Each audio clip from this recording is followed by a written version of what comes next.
Hey everybody, welcome to the sunny weekend. Isn't it amazing? Where I am here down by the River Tamar in Cornwall. How lucky, how lucky, how lucky, even if it is a bit scorchy. I hope you're well out there and looking after your skin in this weather and keeping hydrated. So I was thinking about dark nights of the soul. I have touched on this before in videos, but I felt it was a need for a bit more because I've been around people talking about the dark nights of the soul and how anxiety ridden it can be and how lonely it can be and how disruptive it can be. That is the point, that is the whole point, that is mission accomplished. So a dark night of the soul is something that is a blessing and a curse at the same time. It's a blessing, we shall all have them, but at very varying degrees depending where we are in our life, depending what stage our soul is in, depending what lessons we need, and very much depending what we're holding on to, which cannot come with us. So the universe has a very clever way of dismantling either our egos and our mindsets and our belief systems, or what we're living, who we're with, what our belief systems are, where we're going, what we believe to be a real, what turns out to be illusion. It has a very clever way of shifting everything if we are not shifting it first. So it's always better to try and jump yourself before the universe intervenes. And there are various reasons that the soul might decide that the universe needs to come in and create a dark night of the soul, and there are other times when we will spontaneously have them due to certain circumstances in our lives. But a dark night of the soul is there to serve us, not to serve us.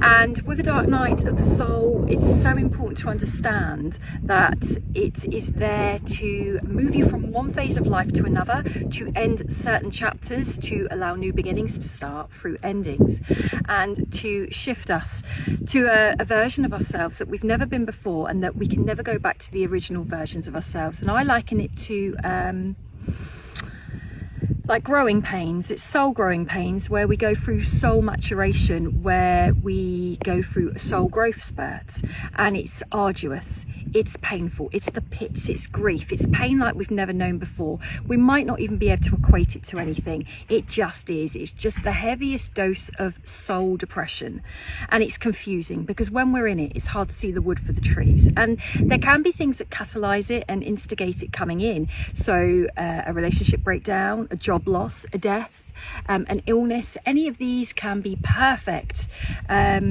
environments to instigate the soul to go, right, we're going into spiritual emergency, we're going into spiritual crisis, because something is very out of alignment. Where we need to go and where we're at, there needs to be a massive jump, a massive leap of faith, and a massive dismantling. And how much we hold on to the ego with how we see things and how hard we find it to change our mindsets will make a dark night of the soul harder.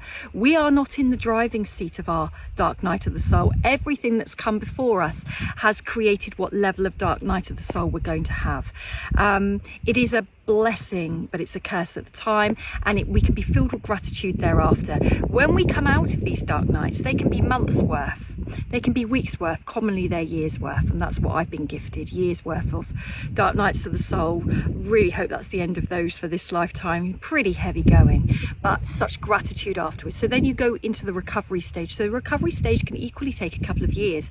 The recovery stage is that horrible soul depression is gone, but now I've got the spiritual light bulbs coming on. Now I've got the emotional awakening coming in. Now I've got the realizations of the wisdom, of the divine intuition, of the insights and the mindsets now coming into place that can now fill up that void, that everything that got removed during the dark night of the soul can now be filled up with better, elevated, deeper, wiser, more in keeping with who you're becoming. You'll start to look around the world and go, it really does look different to how it looked before I went into this. So it's a new chapter, it's a new phase of life. Just ride it. If you're in one, ride it. Do everything for your self-care, everything to look after your physical body, because your DNA strands will be increasing, your DNA in your cells will be changing, your vibration in the physical will be changing. You might have fatigue, you might have hunger, change change of food types, funny dreams, change of body, as well as change of mindsets, change of heart. You might be able to forgive where you couldn't after the dark night. It might hurt first. And you might be able to achieve what you didn't know you could achieve because you're suddenly going more in alignment with your soul path. So really how deep that dark night of the soul was depends how far off the plan you were and how resistant you may or may not be to facing truth. If you can face truth quite easily, this period won't be too bad.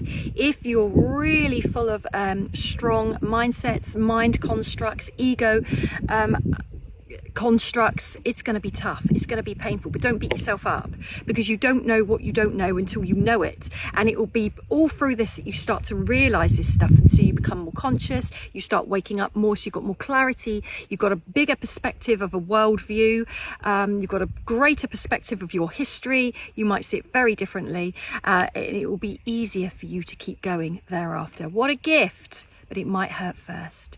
Happy weekend, everybody. And if you're at the Healing Weekend at Highbridge this weekend, looking forward to seeing you on the Saturday. Take care, everybody. Have a great one.